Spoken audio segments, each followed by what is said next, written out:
Olá, tudo bem? Bem-vindos ao nosso canal Rastro das Utopias.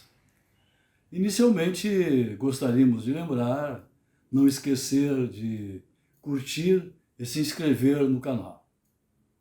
Vamos abordar neste vídeo os rastros da trajetória de um grande filósofo inglês conhecido como aquele que foi o primeiro dos modernos e o último dos antigos. Cabe lembrar aqui que vamos abordar este filósofo em função de que ele escreveu a nova utopia que nós vamos abordar no próximo vídeo. E eu sempre faço assim, eu sempre dou um destaque àquele autor que escreveu aquela grande utopia do seu tempo. Então, quem era este desconhecido e filósofo inglês? Seu nome já foi bastante badalado por nós, era Francis Bacon. Francis Bacon foi político, filósofo, conhecedor das leis, além de embaixador da Inglaterra na França. Morreu em 1626 e, portanto, viveu 65 anos. Bacon marcou o início da modernidade através de uma extensa obra. Entre elas, pode-se citar O Reino do Homem e a Natureza. Foi um dos mais importantes pensadores do século XVII. Sua produção intelectual foi significativa. Além da utopia Nova Atlântida, escreveu outras obras, a saber, a História de Henrique VII, a Grande Instauração, escreveu sobre as marés, sobre o Novum Organum, onde estão os seus aforismos, e que trata sobre a reflexão da natureza das coisas. Bacon, na verdade, pensava, certo, que a natureza estava ainda um pouco fora do contexto dos pesquisadores. Francis Bacon ficou muito motivado pelo que disse Heráclito de Éfeso em 470 a.C. O grande filósofo pré-socrático Heráclito foi aquele que disse: não se pode entrar duas vezes no mesmo rio. Estão lembrados disso? Ou então, aquela frase famosa: nada é permanente, exceto a mudança. Mas, certa vez, Heráclito também alertou, de alguma forma, os pesquisadores da época. Saibam que a natureza, dizia ele, ama esconder-se, ama ocultar-se. E é evidente que os pesquisadores que trabalhavam na Ars Inveniendi, ou seja, a arte inventiva, estavam diante de uma citação de Heráclito que soava não como um alerta, mas mais como um desafio. Bacon pensava: como será possível revelar os segredos da natureza? Debatia-se, portanto, com um problema meio sério: o comportamento dos homens do seu tempo. Por que será, pensava ele, que as pessoas teimam em defender ideias sem comprovações? Ou que leva as pessoas a afirmar coisas assim, assado, porque as pessoas ousam achar as coisas de forma como elas são. Como é difícil as pessoas mudarem de opinião sobre algo e adotarem sem nenhuma sustentação científica, não é, as suas ideias. O autor da Nova Atlântida estava preocupado em criar um instrumento que as pessoas pudessem justificar as suas argumentações, testar as suas ideias e suas conclusões, de forma prática, empírica, através, portanto, de um método científico. Bacon fez algumas reflexões filosóficas e apontou em seu Novo Organum um elenco de aforismos. Um dos aforismas de Francis Bacon significativo diz: ainda que existam muitos dados contrários à nossa opinião, muito mais numerosos até, mais influentes contra as nossas ideias, nós não queremos percebê-los e vamos rejeitá-los, né, de modo que a nossa opinião permaneça, né? Nossa opinião fica inabalada porque nós não acreditamos. Também nós não temos como confrontar a nossa opinião com uma ideia contrária. O seu aforismo famoso, e que nós conhecemos, é que Bacon dizia: conhecimento é poder. E Bacon, é claro, defendia o poder como segredo de Estado. Para ele, a informação, o conhecimento, era um poder que deveria ser resguardado pelos Estados. Conforme Mantelar, historiadores do pensamento estratégico viam em Bacon o último discípulo de Maquiavel. Por isso, também ele é reconhecido como o primeiro dos modernos, não é? E o último dos antigos, que estava associado a Maquiavel. Mas Bacon pensava também que o verdadeiro saber não é pelos efeitos. O verdadeiro saber é pelas causas. Aliás, assim também pensava Aristóteles. Em seus analíticos segundos, Aristóteles entendia que era possível, tá, a transformação de um corpo concreto em um outro corpo nos limites do possível, porque todo corpo possui uma certa latência, né? Todo corpo possui condições e potência de se transformar em algo mais. Então é muito comum nós dizermos: pô, o trigo, o que produz o trigo? O trigo deu o pão. Mas será que o trigo só deu o pão? Não, ele deu a farinha, né? Mas da farinha que se pode. Da farinha pode fazer massa. Da farinha pode fazer o quê? Pode fazer biscoito, bolacha, né? Então, veja a ideia que existe com relação a o que ainda não é e o que ainda pode ser. Vem daí a preocupação com os arcanos imperi, com os arcanos dei, com os arcanos naturi, com os segredos do poder, os segredos de Deus e os segredos da natureza. Pode-se dizer que o reinado de Jaime I foi rico de crenças ocultas. E Bacon se propôs ir atrás, buscar esses conhecimentos, de forma que existia no mundo uma série de descobertas e ciências, a bússola, a imprensa, a pólvora, lentes, mapas sobre as estrelas, principalmente. E nessa época, ele também envolveu-se com um contemporâneo que se chamava Giordano Bruno, que foi execrado pela igreja. Giordano Bruno e sua obra, A Sombra das Ideias, foi uma obra que causou um impacto muito grande, mas esse é outro assunto. Também relacionou-se com o Conde de Saint-Germain e foi discípulo de John Dee. Ora, John Dee, nós já vimos anteriormente, que era um mago inglês, conhecedor das práticas de Hermes Trismegisto.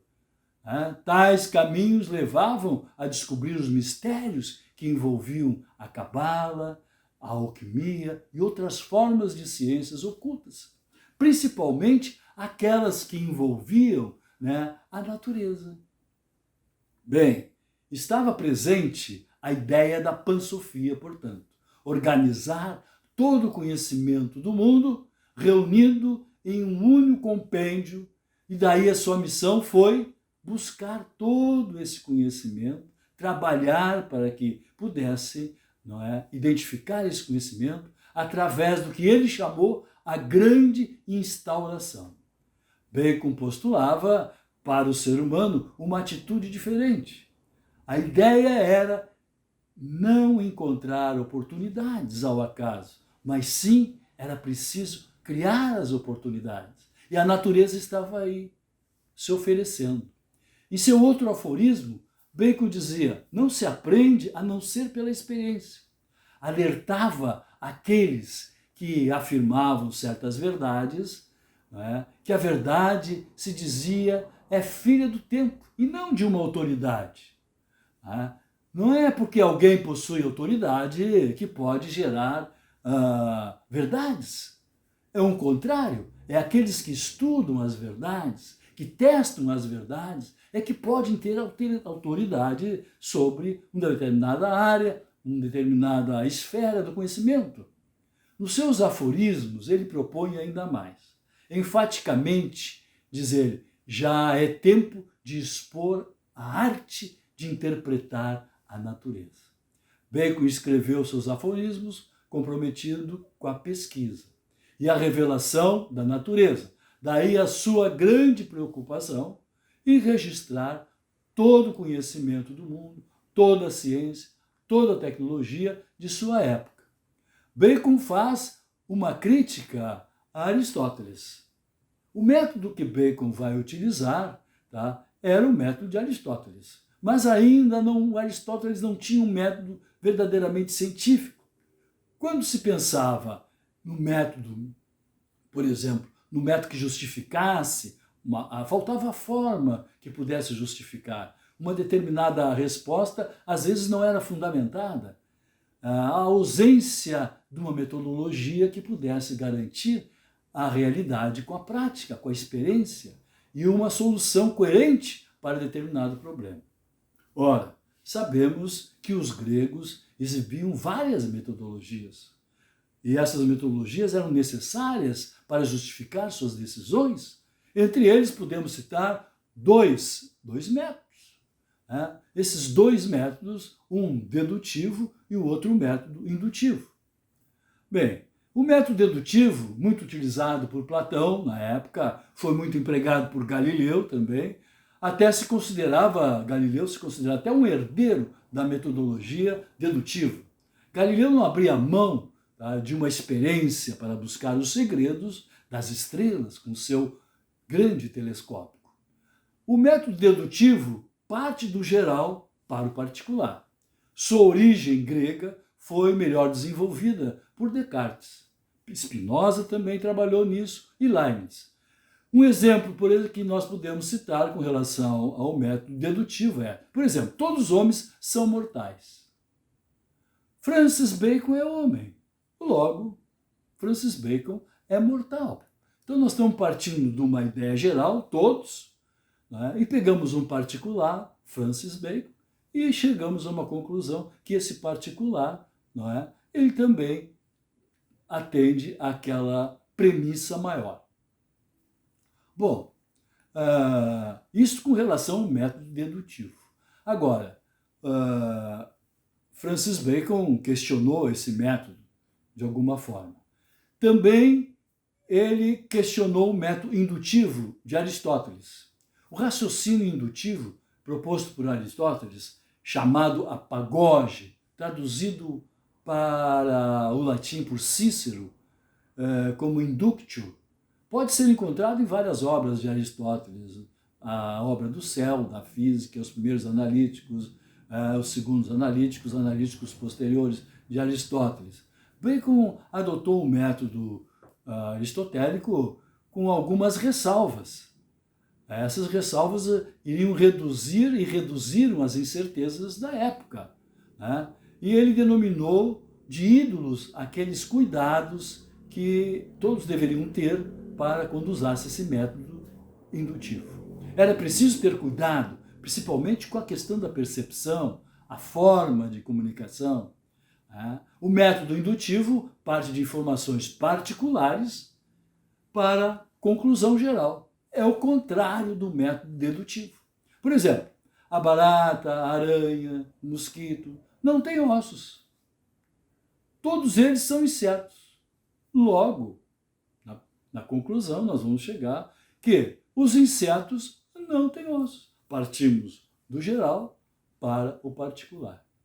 Veja que importante que eram essas brigas acadêmicas com relação aos métodos. E o objetivo sempre era chegar a uma conclusão. Bacon, então, vai inaugurar, com a sua metodologia, com base no conhecimento indutivo, seus fundamentos. E adotava seguramente a questão, mais ou menos, da experiência, o pensamento empirista. O que não era comum na época. Verificou que os homens eram apegados a certos ídolos, ou a mentalidades e hábitos que mascaravam a razão e, com isso, a leitura da realidade. Conforme explicado na sua obra Novo Organon, ele abria as portas da natureza, além do mais, era mais uma forma de pavimentar a estrada do Renascimento. Pode-se dizer que Francis Bacon usou sentar a natureza no banco dos réus e usou torturá-la através da experiência, através de pesquisas empíricas, buscando revelar seus mistérios desconhecidos e seus segredos ocultos. Em todo o tempo, ele alimentou a ideia que Deus disponibilizou toda a riqueza da natureza para o homem, para que ele pudesse explorá-la, para que ele pudesse descobrir os seus segredos e melhorar a qualidade de vida dos seres humanos. Bem, Francis Bacon nos deixa também um desafio. O desafio de que o homem deve se apropriar da natureza e não se esquecer que o conhecimento é poder. A informação é poder. Em seus aforismos, ele prega a obediência e o respeito à natureza.